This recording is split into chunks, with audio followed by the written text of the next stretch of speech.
you have to use MSI Afterburner to overclock your graphics card. So first off, you're going to want to open up the MSI Afterburner program, and you'll be presented with the MSI Afterburner GUI. Now, in particular, I'm going to be using my Gigabyte GTX 970 G1 Gaming graphics card. So as you can see your graphics card in the bottom right here, your driver version, and well, that's about it in the bottom. But mainly what you're going to want to be looking at is these settings right here: your core voltage, your power limit, temperature limit, core clock, and memory clock. Now, so I'm going to be going to I'm just gonna reset everything I have. This is what my overclock is right now, but like I said, I'm gonna reset it to just um just normal clock speeds. So by default, you're gonna be seeing something like this. Maybe not the same values, but something around this. Now, first off, what I recommend doing is turning off the the link right here. Now that will make it so that your power limit and your temperature limit are going to be not connected. So you can change your temperature limit. So I'm gonna bring it up to 85 just so my GPU won't thermal throttle if it goes over its normal megahertz or clock speed, or I can go higher temperatures without turning it off. So pretty much, then you want to bring up your power limit.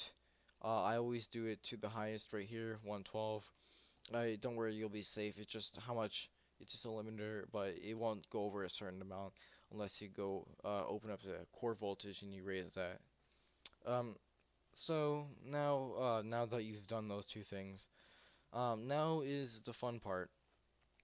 And with this, you're going to want to raise the core clock incrementally, and do stability testing. Now, how you do stability tests is many methods. There's many methods to doing stability testing, but one of my favorite methods, and this is the method that I always use for GPU testing, is UEngine Valley Benchmark, or you can use Valley, but actually I'm going to be using Heaven Benchmark, uh, just because it's a little bit more popular, and I feel like it just works better with my GPU. So you can change your settings over here. Just leave it at ultra. You can put tessellation moderate because it really is not, or extreme if you really have a good graphics card. I usually put on extreme. I don't know why it's on moderate. But then you want to click run, and what will happen is it will pretty much test your graphics card after you raise it. So what we're gonna do is we're gonna raise the core clock by just a couple megahertz right here. I'm gonna raise it up by maybe 50. So I'm going to actually put in 50 right here. Now, what's gonna happen is it's gonna run the benchmark, and the whole point of running this benchmark is so that you can see if there's any artifacts such as any like tearing in the screen, not like screen tearing, but like any black bars forming across the screen, or if there are any kinds of like problems you just see, or if it's lagging or glitching, or your display adapter crashes, or anything around those lines. So as you can see, 50 megahertz is really not nearly enough to do any of that kind of stuff. And I'm not going to go through this whole thing. It's just meant to be a quick guide. So I'm just going to quit. It's really meant to be more of a quick guide on just making sure that you know how to do it correctly. So now we've done that, pretty much what you want to do is you want to keep on raising the core clock until you start seeing crashes or artifacts. And once you do start seeing, so let's say I start getting some crashing at like 100 and let's say it starts crashing at 180 megahertz overclock. Well, and I'm going to tone it back down to maybe 170 or 160. So once you've gone to that, now what you're going to want to do is you want to go to your memory clock, and you want to do exactly the same thing. You want to raise it up incrementally until you start seeing artifacts or crashing of your display adapter. Now if you really want to push the limits of MSI Afterburner, uh, or overclocking your graphics card, you want to raise the core voltage, which will allow you to boost this even more. So let's say it starts doing artifacts to 180. Well, let's say I want to get to 220. I can raise this up by 12, 12 millivolts, and I could possibly do it.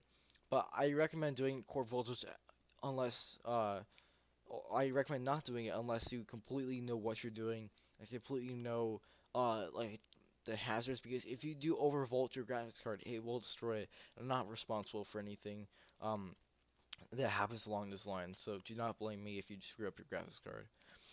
So once you've done that, you should see significant performance increases. I would say about 10 to 20 frames per second if you do a successful and high overclock.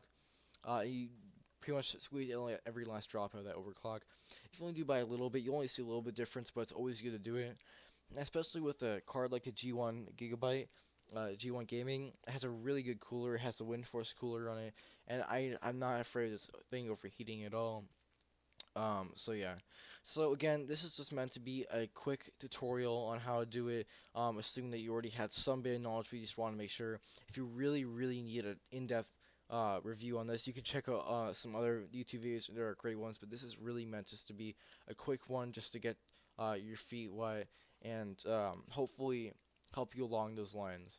Um, and one more thing, just to remember.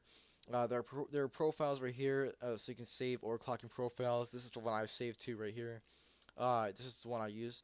So pretty much, you just click on the overclocking profile, and once you've completely done all the overclocking you want, you just press the check mark right here, and it will apply. It will apply a profile or apply the overclock, whatever the case may be. So I'll leave links in the description to both MSI Afterburner and UEngine Heaven Benchmark. They're both free. They're both great. So yeah. I think that wraps it up, and I hope you enjoy your day. See ya.